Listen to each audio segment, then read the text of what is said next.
So what is the solution? First, we will apply what is known as the 1-minute rule.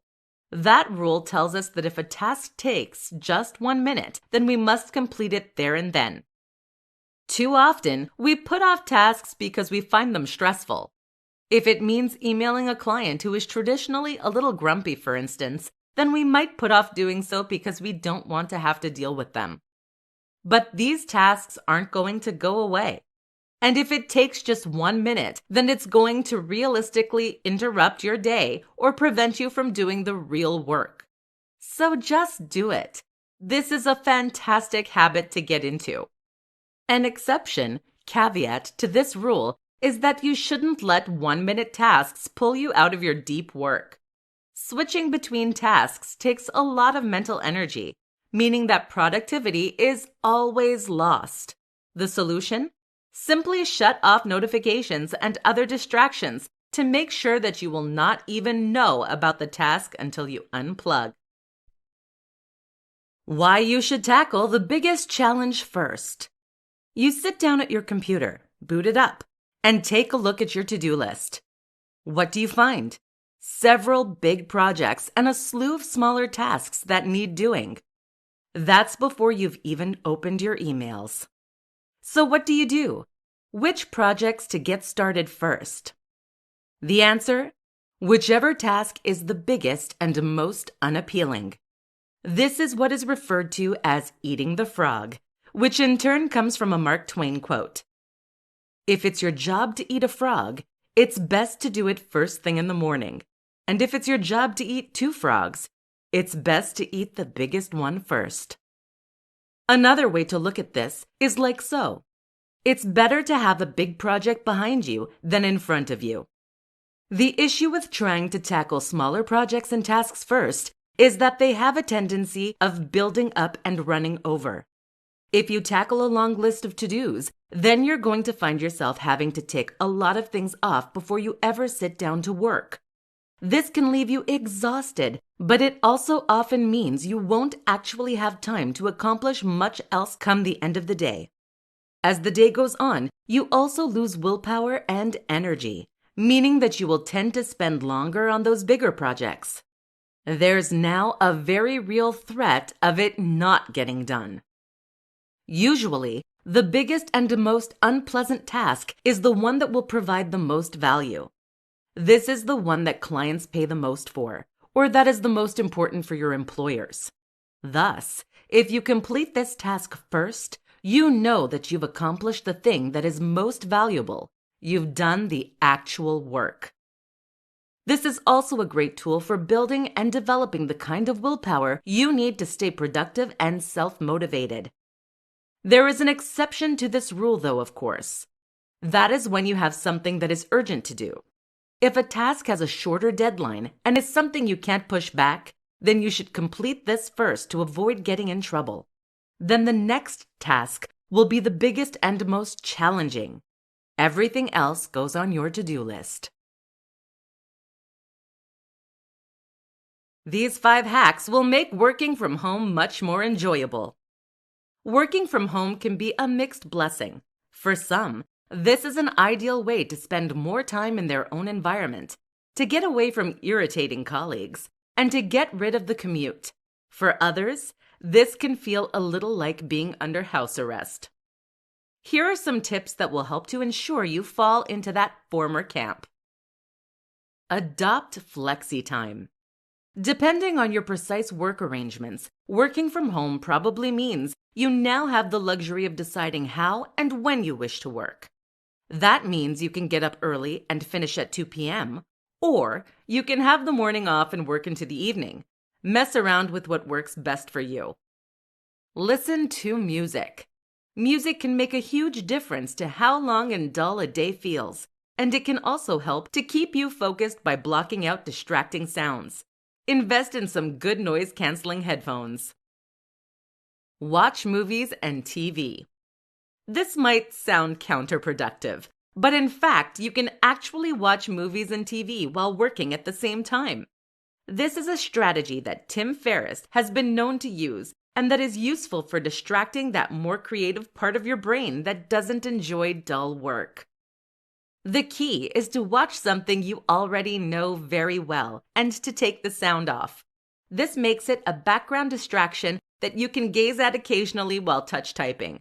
It's just enough stimulation to prevent you from getting pulled away from your work. Surround yourself with inspiration. Inspiration is one of the key and most important tools for getting more work done. If you can bring yourself to feel inspired by the work you're doing, then it won't be a struggle to get yourself to start it and see it through.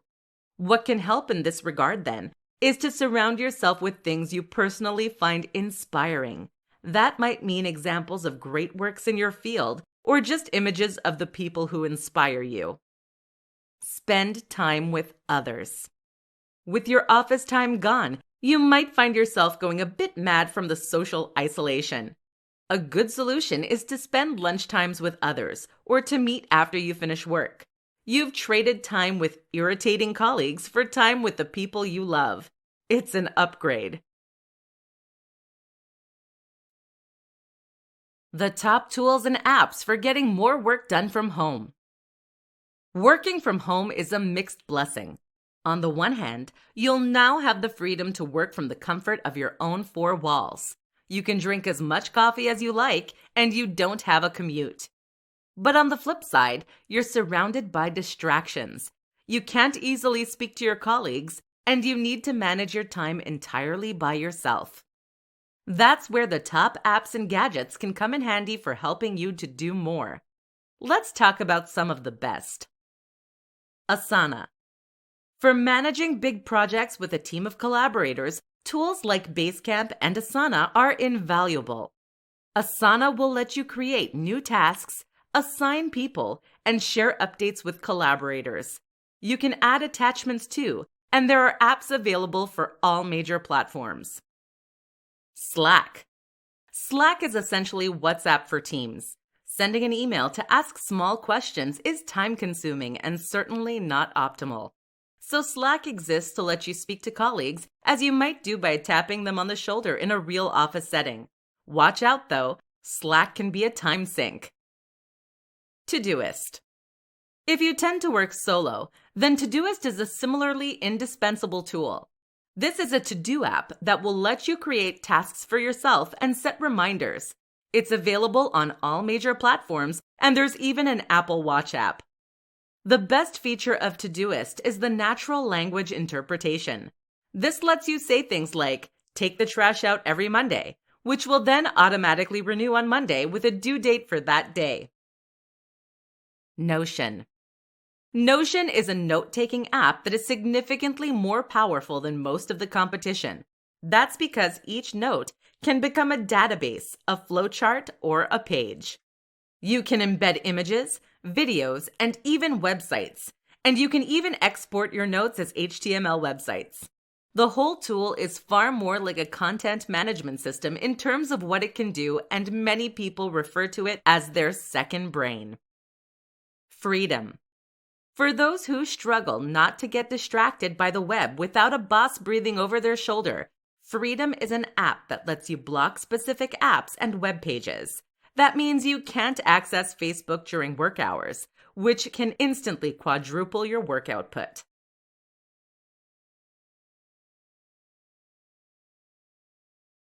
The perfect morning routine for a productive working day.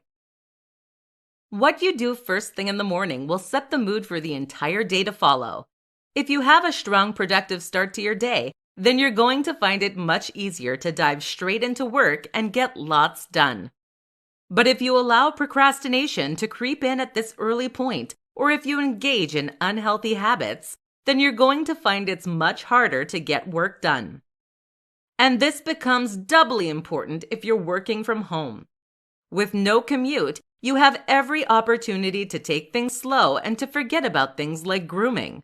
This makes a huge difference to your headspace going forward and seriously limits how productive you're likely to be as the day progresses. This is why the most productive and successful people in the world all have morning routines. In this presentation, we'll discuss some tips to help you create yours. Be realistic. The first and most important step is to make sure that any morning routine you devise is realistic. What that means is that you shouldn't try to come up with something that is extremely elaborate or lengthy, and certainly not to start with. If you've never been able to get up before 7 a.m., then what is the point in including that as part of your morning routine? If you have never stuck at meditation, then why claim you're going to do 30 minutes every morning? It is far better to have a simpler morning routine relying on a few rules, but that you will actually stick to. Use apps. There are plenty of apps out there, such as habit tracking apps, that are designed to help you stick to your goals and plans. Try using a few to see if they can help. Some key things to try. With all that said, here are some popular options to include in your morning routine. Exercise. This helps wake you up and encourages good habits. Meditation. Even 5 minutes will let you take control of your day. Minimal screen time. Many people believe they shouldn't look at any electronic devices for at least the first hour after waking up. Time outdoors. Spending some time outside will help set your body clock. To-dos. Writing a to-do list first thing is a great way to stay on top of things you need to accomplish. Try incorporating any of these that resonate with you and see how it changes your productivity during the day that follows. How to enter and stay in a flow state when working from home. Have you ever been working on a project when suddenly you find yourself falling into a perfect rhythm? After facing serious procrastination and resistance, all of that seems to fall away, and you find yourself in a perfect state of focus. That's when the real work gets done. Without distractions, you are able to stay on task and plow through what you need to get done. But there's more to it than that, too. According to psychologists, flow states allow us to perform our very best work on a consistent basis. We can tap into reserves of productivity and even creativity that are normally inaccessible. So how do you get into this state? Let's take a look at some strategies and tips that we know to work. Rest. The first tip is to ensure that you start the day in the best way possible. That is to say that you shouldn't be overtired or stressed. Make sure that during your downtime, you rest properly so that you can return to work feeling recharged and effective. Sensory deprivation. Our brain has two attentional networks. There is one that is responsible for our internally directed attention, what we choose to focus on, and one that is dictated by external cues that grab and hold our attention. In order to stay on task, then, you need to block out these things that would normally try to pull you away from work.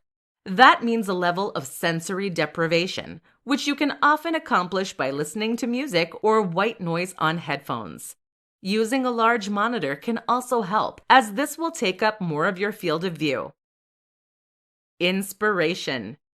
What many people don't realize is that their productivity is determined more so by their emotion than by logic. In other words, you will find it easiest to be productive when you actually feel interested in and excited by the work that you're required to do. A great tip is to look at examples of the kind of work you intend to do in order to see how it looks best. Just start. Finally, a last tip is to simply start doing whatever it is you need to do. Don't worry if you don't feel inspiration right away, or if you find yourself resisting your need to work. Just plow through and keep going, and eventually you'll fall into a groove. How to deal with small tasks and prevent overwhelm. Often, it is not the biggest tasks that create the most stress for us. Big tasks loom over us, but they are simple and easy to understand. Instead, then, it is the smaller tasks that typically leave us stressed and overwhelmed. More specifically, it is when lots of small tasks build up that we can often find ourselves feeling snowed under and unsure of where to start. General advice is to tackle the biggest and most ugly project first in a working day. This is referred to as eating the frog. This is good advice as it means you can focus on providing value and getting work done rather than getting bogged down with administrative tasks. But if it means that you never quite cross those tasks off, you end up with a building pressure. There are emails to send, bills to pay, letters to open, broken web pages to fix, and all of this plays constantly on your mind even during your time off. This is what Tim Ferriss refers to as an open loop. That is any task that remains incomplete and meanwhile causes you stress and anxiety. So what is the solution? First, we will apply what is known as the 1-minute rule. That rule tells us that if a task takes just 1 minute, then we must complete it there and then. Too often, we put off tasks because we find them stressful. If it means emailing a client who is traditionally a little grumpy, for instance, then we might put off doing so because we don't want to have to deal with them. But these tasks aren't going to go away. And if it takes just 1 minute, then it's going to realistically interrupt your day or prevent you from doing the real work. So just do it. This is a fantastic habit to get into. An exception, caveat to this rule is that you shouldn't let 1-minute tasks pull you out of your deep work. Switching between tasks takes a lot of mental energy, meaning that productivity is always lost. The solution? Simply shut off notifications and other distractions to make sure that you will not even know about the task until you unplug. Finally, any tasks that take longer than 1 minute should be added to a to-do list. You can then set aside a designated time to work through these every day. How to deal with loneliness and social isolation when you work from home. If you have made the decision to work from home, then there is a good chance that you're someone who considers themselves to be an introvert. As such, you are probably more than happy to shut yourself away and to work on things you find rewarding. But even for an introvert, this can sometimes become a little lonely and isolating. And meanwhile, if you're an extrovert who has been forced to work from home through no choice of their own, it can be excruciating. In this presentation, we'll look how to deal with the loneliness and social isolation that comes with working from home. Find other ways to socialize. The first and most important way to ensure you don't go mad working from home is to try to find other ways to get your stimulation and engagement. For instance, if you're stuck at home with your family, you can take lunch with them in order to make the isolation a little more bearable. In fact, this is a huge upgrade. Instead of being forced to work alongside people you don't really know all that well, you are now spending time with people you actually love. You can also get on a video call with a friend or coworker using Zoom or Skype. For group video calls, a great app you could use is called House Party, which is available for iOS and Android devices. Work together on projects. If you're self-employed, then finding ways to work with others, especially friends, can make a big difference. Collaborating on a project with someone you get on well with is extremely rewarding, and it's a fantastic way to strengthen your friendship. Go out. Again, this isn't always possible, but where you can, why not go outside and work? Working from home doesn't have to mean working from home in the literal sense. All it really means is working not at the office. So why not take your laptop to a cafe and get some work done there? Or alternatively, why not work on a park bench and enjoy the sun on your face? How to create a strict routine when working from home.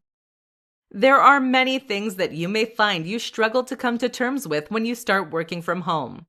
This is a big shift in the way that you work and approach work, and the result is that many people struggle to adapt.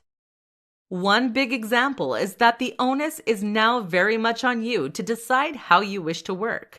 That means that you need to think about how you want your workflow to work, what hours you're going to work, and which tasks you're going to prioritize.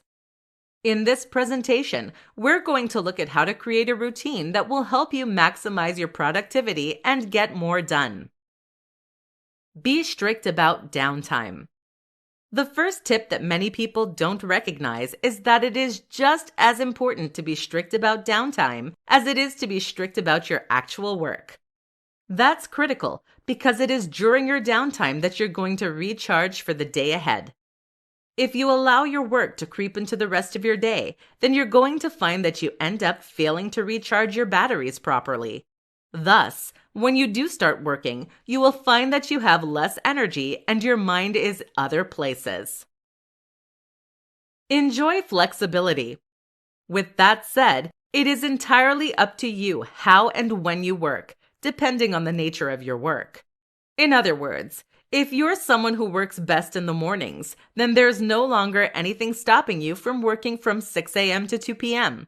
Alternatively, you can work an extra 1.5 hours every day and then take Fridays off. See what works best for you. Create accountability. Something else to consider is whether you have the ability to force yourself to be productive or whether you need an external form of accountability to make sure that you stay on course. Rather than create false stakes, setting punishments for yourself, etc., you can achieve this simply by changing the way you work with your boss or clients. For example, tell them that you will send in your work every single day. Suddenly, you have no option to procrastinate or to work slowly because they expect to see something at the end of every single working day. This can add a lot of discipline to your work process. How to create a highly productive work environment in your home office. If you're working from home, you need to think carefully about the environment you're going to be working in. You're now not only responsible for the work you do, but also for your surroundings. This is important, seeing as the space you work in can drastically impact on your ability to stay focused.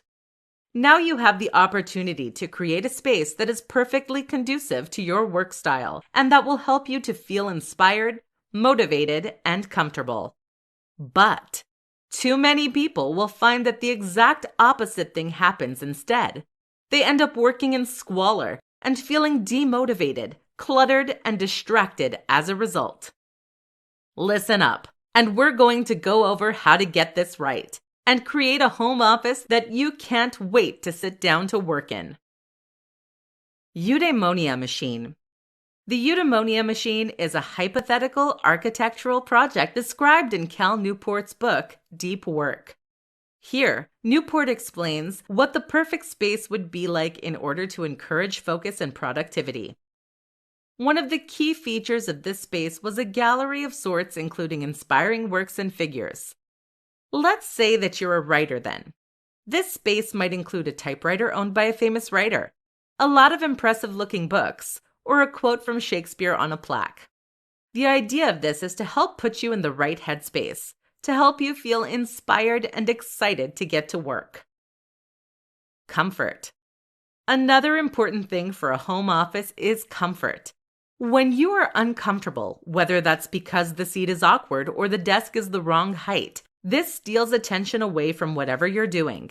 Invest in a comfortable chair, an ergonomic keyboard, and anything else that will improve your comfort. Physiology. Physiological factors play a big part in our mental state.